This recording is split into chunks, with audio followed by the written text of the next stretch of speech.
शेख हसीना वाजिद के तवील मुद्दती इक़्तिदार के तलबा तहरीक के नतीजे में खात्मे के बाद तलबा तहरीक की तजवीज़ पर नोबल इनाम याफ्ता मोहम्मद यूनुस को बांग्लादेश की नई अबूरी हुकूमत का सरबराह चुना गया है।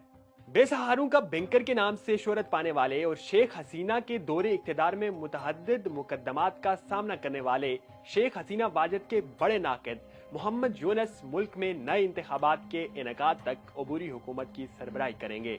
मोहम्मद यूनुस की सरबराही में अबूरी हुकूमत कायम करने का फैसला मंगल को अवाने सदर में सदर, फौजी क़ियादत और एहतजाज करने वाले फोरम स्टूडेंट्स अगेंस्ट डिस्क्रिमिनेशन के रहनुमाओं के इजलास में किया गया था और मोहम्मद यूनुस ने इस पर रजामंदी जाहिर की थी। मोहम्मद यूनुस 28 जून 1940 को बांग्लादेश के जिला चिटागांग में पैदा हुए। पेशे के एतबार से बैंकर और माहिर उमूर इक्तसादियात मोहम्मद यूनुस को गुर्बत में फंसे अवाम की मदद करने की वजह से सन 2006 में अमन का नोबल इनाम दिया गया था। मोहम्मद यूनुस ने अपनी PhD अमेरिका की वेंडरबिल्ट यूनिवर्सिटी से की और बांग्लादेश वापस लौटने से कबल अमेरिका में मुख्तसर दौरानिये के लिए तदरीस भी की।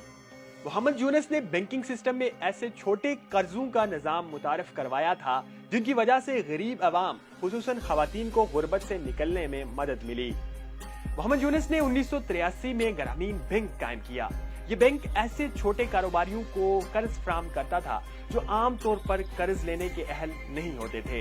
इस बैंक की सबसे बड़ी कामयाबी कर्जा स्कीम के जरिए एक बड़ी तादाद में अवाम को गुर्बत से बाहर निकालना थी। सन 2007 में जब बांग्लादेश एक फौजी हमायत याफ्ता हुकूमत के जेर इक़्तिदार था तो मोहम्मद यूनुस की जानिब से ऐलान किया गया कि वो अपनी सियासी जमात बनाएंगे। इसके बाद हुकूमत के साथ इनके ताल्लुकात खुशगवार न रहे और 2008 में इनकी शेख हसीना वाजिद के साथ चपकलिश का आगाज हो गया। इसी बरस हुकूमत की जानिब से मोहम्मद यूनुस के खिलाफ कार्रवाई का आगाज कर दिया गया और इनके खिलाफ तहकीकात शुरू हो गयी। इन तहकीकात के दौरान शेख हसीना की जानिब से मोहम्मद यूनुस पर इल्जाम आयद किया गया कि खवातीन से कर्जों की वसूली के दौरान ग्रामीण बैंक की जानिब से इन पर तशद्दुद किया जाता है। ताहम मोहम्मद यूनुस इन इल्जामात को मुस्तरद करते रहे।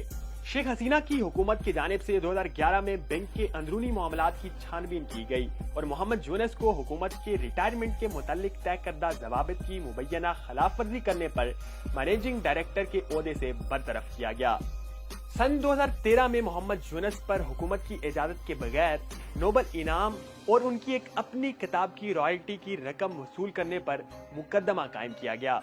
मोहम्मद यूनुस के खिलाफ हुकूमती कार्रवाइयों का सिलसिला यहीं नहीं रुका बल्कि इसके बाद भी वो मुख्तलिफ मुकदमात का सामना करते रहे। ग्रामीण बैंक से मुत्तसिल ग्रामीण टेलीकॉम जो बांग्लादेश की सबसे बड़ी मोबाइल फोन कंपनी थी और इसके अलावा एक दूसरी कंपनी ग्रामीण फोन के मुतालिक मुकदमात बनाए गए। सन 2023 में ग्रामीण टेलीकॉम के कुछ वर्कर्स की जानिब से मोहम्मद यूनुस पर इल्जाम आयद किया गया कि इन्हें इनकी नौकरी की मरात नहीं दी गई। ताहम मोहम्मद यूनुस की जानिब से इन तमाम तर इल्जामात को मुस्तरद कर दिया गया। रवां बरस के आगाज में बांग्लादेश में एक खुसूसी जज की अदालत ने मोहम्मद यूनुस और दीगर 13 अफराद पर $20 लाख की गबन के मुकदमे में फर्द जुर्म आयद की। ताहम मोहम्मद यूनुस ने एतराफ जुर्म नहीं किया। मोहम्मद यूनुस के हामियों का कहना है कि मोहम्मद यूनुस के हसीना वाजिद के साथ ताल्लुकात अच्छे न होने के बायस इन्हें कार्रवाई का निशाना बनाया जाता रहा है। जबकि दूसरी जानिब बांग्लादेश की एक मुकामी लेबर कोर्ट ने अबूरी हुकूमत के क़याम से ठीक एक रोज कबल नोबल इनाम याफ्ता मोहम्मद यूनुस को दी जाने वाली 6 माह की सजा के खिलाफ अपील को मंजूर करते हुए इन्हें बरी कर दिया है। मजीद इस तरह की वीडियोस, खबरों, तबसरों और तजियों के लिए विजिट कीजिए हमारी वेबसाइट urdunews.com।